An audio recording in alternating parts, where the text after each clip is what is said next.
বললাম বিশিষ্ট রাজনৈতিক বিশেষজ্ঞ, সাংবাদিক, কলামিস্ট। ধন্যবাদ। বর্তমান রাজনৈতিক প্রেক্ষাপটে বিএনপি ও বিএনপির অঙ্গ সহযোগী সংগঠনের যারা দীর্ঘ 17 বছর মামলা হামলা শিকার হয়েছে এবং ত্যাগ শিকার হয়েছে, তাদের বর্তমান পরিস্থিতি এবং বর্তমান বিএনপির রাজনৈতিক প্রেক্ষাপট নিয়ে আপনার সংক্ষিপ্ত বক্তব্য আসেন। বিষয়টা হইতেছে দীর্ঘ 17 বছর যাবৎ শুধু বিএনপি সাফারার হয় নাই। বিগত আওয়ামী ফ্যাসিস্ট যে স্বৈরাচার সরকার ছিল তার মাধ্যমে এই দেশের আপামর জনসাধারণ সকল শ্রেণী, উচ্চ মধ্যবিত্ত, নিম্নবিত্ত, সব শ্রেণী পেশার মানুষ এই সরকার দ্বারা নির্যাতিত হয়েছে। আপনারা জানবেন যে সামাজিক যোগাযোগ মাধ্যমে শেখ পরিবারের বিরুদ্ধে স্ট্যাটাস দেওয়ার কারণে অসংখ্য মানুষ জেলে ছিল, গুম হয়েছে, খুন হয়েছে, দলমত নির্বিশেষে হয়েছে। তবে বিএনপি বাংলাদেশের গণমানুষের দল, শহীদ প্রেসিডেন্ট জিয়াউর রহমানের আদর্শে গড়া একটি বহুদলীয় গণতন্ত্রের প্রবক্তা ছিলেন আমাদের দলের নেতা।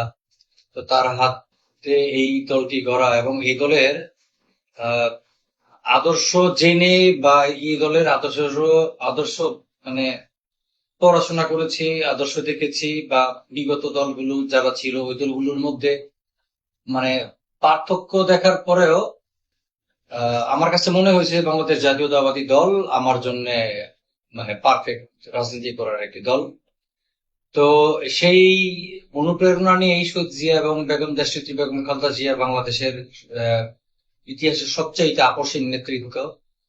তো দেশনেত্রী এই আপসীন নেতৃত্ব দেখেই আসলে বাংলাদেশ জাতীয়তাবাদী দলে আমরা অন্তর্ভুক্ত হই। দীর্ঘ 17 বছর স্বৈরাচারী সরকারের সকল অন্যায়, অনিয়ম, অবিচারের বিরুদ্ধে আমরা আসলে বিএনপি এবং অঙ্গ সংগঠন যে যার জায়গা থেকে বেড়েছে। আপনারা জানেন গণমাধ্যমের স্বাধীনতাও ছিল না যে মানুষ কথা বলতে পারবে। তো আমরা দীর্ঘ 16-17 বছর আমরা আন্দোলনের এই মাঠ উর্বর করেছি। 2024-এ কোটা সংস্কার আন্দোলন এবং পরবর্তীতে সেটা জুলাই গণঅভ্যুত্থানের মাধ্যমে এই বাংলাদেশ ফ্যাসিস্ট এবং খুনি হাসিনা পতনের মধ্য দিয়ে, পালিয়ে যাওয়ার মধ্যে দিয়ে আমরা নতুন আরেকটি বাংলাদেশ পেয়েছি। তবে আমরা খুব বেশি আশা করেছিলাম যে আমাদের যে অতীতের যে বঞ্চনা, আমাদের যে খুন, গুম, হামলা, মামলা, পঙ্গুত্ব, বা আমাদের শিক্ষা কার্যক্রমে বাধা, আমাদের সেশন জট, আমরা যে সুন্দর একটি বাংলাদেশ চাই, দুর্নীতিমুক্ত বা অনিয়ম, অবিচার সবকিছু বাদ দিয়ে আমরা যেন সুন্দর একটি বাংলাদেশ চাই, সেই বাংলাদেশের প্রত্যাশাটা আমাদের কাছে মানে আকাশচুম্বী ছিল। আপনারা জানবেন যে এমনও সময় গিয়েছে যে আমাদের কোনো সহযোদ্ধার ভাই মারা গিয়েছে, বাবা মারা গিয়েছে, তারা জানাজাটায় যেতে পারে নাই পর্যন্ত। পুলিশ প্রশাসন এবং আওয়ামী লীগের সন্ত্রাস, গুন্ডা, খুনিদের কারণে বাবার জানাজায় সন্তান যেতে পারে নাই। এমনও হয়েছে যে বাবা মারা গিয়েছে, সন্তান কেন বিএনপি করে, মানে সন্তানকে ধরে নিয়ে গেছে, সেই দুঃখে ভাবে স্ট্রোক করে মারা গেছে। মানে এই ধরনের অসংখ্য তীব্র কষ্টের আমাদের অনেক ইতিহাস আছে।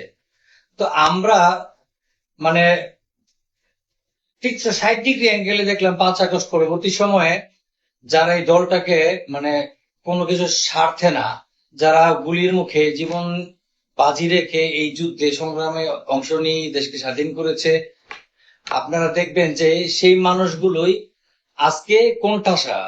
আমি সারা বাংলাদেশের প্রেক্ষাপট একই রকম 19-20 হতে পারে কোন ক্ষেত্র বিশেষে, বা প্রতিটা গ্রাম, ইউনিয়ন, থানা, মহল্লা, প্রতিটা জায়গায় একই অবস্থা।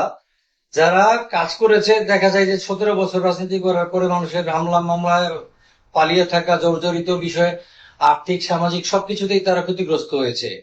কিন্তু 5 আগস্ট পরবর্তী সময়ে বিশেষ করে যদি আমি গাজীপুর মহানগরের টঙ্গী পশ্চিম থানার 52 নম্বর ওয়ার্ড এবং এই যে এখানে বসে আছে দাঁড়ালি, আমি এই একটা উদাহরণ দিয়ে যদি বলতে চাই, আপনারা যেহেতু গণমাধ্যম কর্মী, আপনারা জানবেন, আপনারা আমাদেরকে চেনেন যে আমরা বিগত আন্দোলন সংগ্রামে ছিলাম কিনা, বা কারা কারা ছিলেন, এই রাজনৈতিক দলটাকে কারা ভালোবেসেছে, কারা চাটুকারিতা করেছে, কারা লিয়াজু রাজনীতি করেছে। তো 5 আগস্ট পরবর্তী সময়ে দাঁড়ালেন এই বিএনপি যারা করে, একেবারে শহীদ প্রেসিডেন্ট জিয়াউর রহমানের জন্য মানে ডাই হার্ট ফ্রেন্ড তারা। মানে দলকে খুব ভালোবাসে, মানে দলের কোনো কিছুতে তাদের চাওয়া পাওয়া নাই, অনেক বেশি আক্ষেপ নাই। কিন্তু 5 আগস্ট পরবর্তীতে আমি শুনলাম এই এলাকাতে একজন কুখ্যাত সন্ত্রাসী আছে, যিনি জুলাই গণঅভ্যুত্থানে 3টি গণহত্যা মামলায় আসামি, এবং তার আগে তিনি যে নির্বাচন হয়েছে গাজীপুর 2 আসনে, সেই আসনে আলিমুদ্দিন 2-3 নির্বাচন করেছে সেই খুনি, এবং তার বিরুদ্ধে শুধু খুন নয়, চাঁদাবাজি, দুর্নীতি দমন কমিশন, অপহরণ, মাদক সহ অসংখ্য মামলা রয়েছে, যেগুলো বাংলাদেশের জাতীয় টেলিভিশন, জাতীয় পত্রিকা, অনলাইন নিউজ পোর্টাল সহ অসংখ্য গণমাধ্যমে এসেছে। এই বিষয়গুলো আসার পরেও সেই লোক 5 আগস্টের পরে যখন বিজয় মিছিল নিয়ে দাঁড়ালে ইউনিটের লোকজন আপনার এই খিচুড়ি খাওয়ার জন্য তারা আয়োজন করে, সেই সন্ত্রাসী খোকনের নেতৃত্বে একদল মাদক ব্যবসায়ী সন্ত্রাসী এসে তারা এই বিএনপির এই কার্যালয়ের সামনে এই নেতাকর্মীদেরকে হামলা করে খাবারের পাতিল ফেলে দেয়, এবং খুবই অল্প সময়ের মধ্যে দেখলাম যে তারা দলীয় একটি কার্যালয়ের সামনে, যেটা এই থানা বিএনপির সভাপতি, সেক্রেটারি এবং ওয়ার্ড বিএনপির সর্বসম্মতিক্রমে একটি দলীয় নিবন্ধিত কার্যালয়, সেই কার্যালয়টার পাশে তারা দলীয় একটি দোকান বসিয়েছে কিছু ব্যক্তির ছবি ব্যবহার করে। তারা 5 আগস্টের আগে এই খোকনের অনলাইন, ফেসবুক বা আপনার বিগত সময় আপনারা যদি সাংবাদিকতা করেন, আপনারা ডাটাগুলো কালেক্ট করে দেখবেন যে কোন কমিটি 17 বছর আগে ছাত্রদল, যুবদল বা কোন অঙ্গ সংগঠনের কোন মেম্বারশিপ তার ছিল কিনা। বরং আমরা কি দেখতে পাই, সে যাইতেছেন এমপি রাসেলের নির্বাচনী প্রচারণা, তারপরে হচ্ছে আওয়ামী লীগের দলীয় কার্যক্রম অংশগ্রহণ, তারপরে যে শহীদ হাসানুল্লাহ মাস্টার হত্যার জন্য আমাদের বীর মুক্তিযোদ্ধা নুর ইসলাম সরকারের বিরুদ্ধে যে মিথ্যা মামলা হয়েছে, তখন এই খোকনরা গিয়ে নুর ইসলাম সরকারের ফাঁসি চেয়ে আপনার স্লোগান দিয়েছে রাজপথে। আজকে অথচ সেই খোকনরা আমাদের কিছু বিএনপির মস্তিষ্ক বিকৃত মানুষ, যাদেরকে কিছু অর্থের কারণে তাদেরকে সাইড দিয়ে আওয়ামী লীগ থেকে ওয়াশিং মেশিনের মাধ্যমে তাদেরকে তাঁতি দল নামক একটি অঙ্গ সংগঠনে কনভার্ট করার চেষ্টা করছে, মাত্র কিছু টাকা পয়সার জন্য।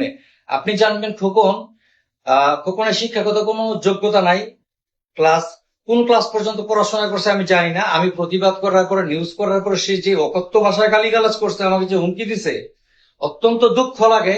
আমাদের থানা বিএনপি প্রেসিডেন্ট, সেক্রেটারি বা মহানগর বিএনপি প্রেসিডেন্ট, সেক্রেটারি বিষয়টি জানার পরেও তারা আজ পর্যন্ত কোনো আইনি পদক্ষেপ নেয় নাই। ইভেন আপনার দাঁড়ালে ইউনিট বিএনপির সভাপতি অজিমত ভাই, তার ছেলেটা একটা গার্মেন্টসে চাকরি করত, সেই ছেলেটাকে চাকরি থেকে বের করে দিয়েছে এই খোকন। এখন আপনি আমাকে বলেন এইটা কেমন স্বাধীনতা? যেই মানুষগুলো 17 বছর রক্ত ঘাম সব পানি করে জীবনের ঝুঁকি নিয়ে এই আন্দোলন সংগ্রামে জীবন বাজি রেখে যুদ্ধ করেছে, সেই মানুষগুলোই আওয়ামী লীগের সন্ত্রাস, খুনি এবং গণহত্যা মামলার আসামির মাধ্যমে প্রতিনিয়ত অত্যাচারের শিকার হচ্ছে। এবং এই অফিসে আমাকে অবরুদ্ধ করা হয়েছে, তারপরে হচ্ছে আমাকে আপনার হামলা করা হয়েছে একাধিকবার, কিন্তু এই ব্যাপারে থানায় কোনো মামলা নেয় নাই। কেন নেয় নাই? থানা বিএনপির এক নেতার নাম বলছে এবং সাবেক এক সংসদ সদস্যের নাম বলছে, সাবেক এক ওসি ইস্কান্দার হাবিব। এটার আমার কনভারসেশন রেকর্ড আমার কাছে আছে। তো আমি এই নিয়ে সর্বোচ্চ চেষ্টা করেছি যে এই অন্যায়টার ব্যাপারে প্রতিবাদ হোক বা এটা আইনি প্রক্রিয়ায় যাক, কিন্তু আমাদের নেতারা কি আসলে মানে বিবেক হারিয়ে ফেলেছে কিনা, বা মস্তিষ্কের বিকৃতি সাধন হয়েছে কিনা, বা অর্থের কাছে নিজের ব্যক্তিত্ব বিসর্জন দিয়েছে কিনা, এটা এখন ভাববার বিষয়। এতদিন তারেক রহমান বাংলাদেশে ছিলেন না, এই জন্য আমরা তৃণমূলের নেতা কর্মীরা হয়তো আমাদের কষ্টের কথাগুলো বলতে পারি নাই। আমরা এখানে ব্যবসা করতে চাই না দলকে নিয়ে, আওয়ামী লীগের মতো এটা পচাডোবা বানাতে চাই না। বাট যারা এই ধরনের খুনি সন্ত্রাসীদেরকে আপনার বিএনপিতে যে কোনো উপায়ে, যে কোনো উপঢৌকনের মাধ্যমে বিএনপিতে প্রতিষ্ঠা করার চেষ্টা করছে, আমি ওই দিন দেখলাম শপথ চেয়ারম্যান, আমাদের মহানগর বিএনপির সভাপতি, শুধু তাই তিনি না, আমাদের মঞ্জুর করিম রনি ভাই, গাজীপুর 2 এর সংসদ সদস্য সালাউদ্দিন সরকার, যত সিনিয়র নেতা আছে ওই নেতাদের সাথে খোকনের ছবি। বাট 5 আগস্টের আগে তার কোনো ছবি নাই বিএনপির অঙ্গ সংগঠনে। আসলে আমাদের নেতারা কি অন্ধ, নাকি আমাদের নেতারা কোনো কিছুর কারণে অন্ধ? এইটা আসলে আমার তারেক রহমানের কাছে জানতে মানে জানার খুবই ইচ্ছা। আমি ততক্ষণ পর্যন্ত মানব না যে খোকন বিএনপির কেউ। যেদিন তারেক রহমান বলবেন যে খোকন বিএনপি, সেই দিন মেনে নেব যে খোকন বিএনপির সদস্য, এবং সেই দিনে বিএনপি থেকে পদত্যাগ করব। কারণ যে শহীদ জিয়ার আদর্শের রাজনীতির বাইরে যে যাবে, সেই দলে এক সেকেন্ডও থাকার মতো মানসিকতা নিয়ে রাজনীতি করি না। রাজনীতি করি ভালো লাগার জন্য, ভালোবাসার জন্য, দেশকে ভালোবেসে। কিন্তু কোন সন্ত্রাস, খুনি এদেরকে প্রশ্রয় দিয়ে সমাজ, দেশ, শিক্ষা, রাষ্ট্র এগুলার মানে আমাদের দেশনেত্রী একটা কথা বলতেন, প্রায়ই বলতেন, মানে উনি কোয়ান্টিটি চান না, কোয়ালিটি চান। সো আজকে তারেক রহমানকে এইটা সিদ্ধান্ত নিতে হবে যে আজকে যার একটা সমাজের রাজনীতি সবাই করবে না। সো কোয়ালিটি ইনশিওর যদি আপনি না করতে পারেন, তাহলে বিএনপি আওয়ামী লীগ হতে খুব বেশি দিন লাগবে না। এবং এটা আমরা দেখতেছি যে আমাদের রাস্তাঘাট বলেন, যাই বলেন, বিএনপি নেতা কর্মীদের আমাদের যে অবস্থান, আমরা অতি শীঘ্রই আওয়ামী লীগের চেয়ে খারাপ হয়ে যাব যদি আমরা কোয়ালিটি ইনশিওর না করতে পারি। এখানে আরেকটা প্রশ্ন করি, বর্তমান বিএনপি রাজনীতিতে হাইব্রিডদের কাছে ত্যাগী নেতাদের মূল্যায়ন হচ্ছে না, তাদের কণ্ঠস্বর করা হচ্ছে। এর জন্য মূলত কারা দায়ী বলে আপনি মনে করেন? এই জন্য আসলে আপনার এখন ধরেন আমাকে একটা এইচআর এ বসিয়েছেন, আমি বিএনপির দায়িত্বে আছি। এখন আমি যদি জানি যুব দল বা ছাত্র দল, স্বেচ্ছাসেবক দল বা অন্য কোনো অঙ্গ সংগঠনে এইভাবে সংখ্যা বাড়ানোর জন্য, সংখ্যার যে আমাদের প্রতিযোগিতাটা হয়, এটা একটা নষ্ট প্রতিযোগিতা এবং হচ্ছে আনকালচার প্রতিযোগিতা। আমি মনে করি সংখ্যা দিয়ে রাজনীতি হয় না। সো আমাদের সংখ্যা তো ছিল, কিন্তু আমরা দেশের বেগম খালেদা জিয়ার বাড়ির সামনে থেকে বালুর ট্রাক সরাইতে পারি নাই। সো ওই সংখ্যা দিয়ে রাজনীতি হবে না।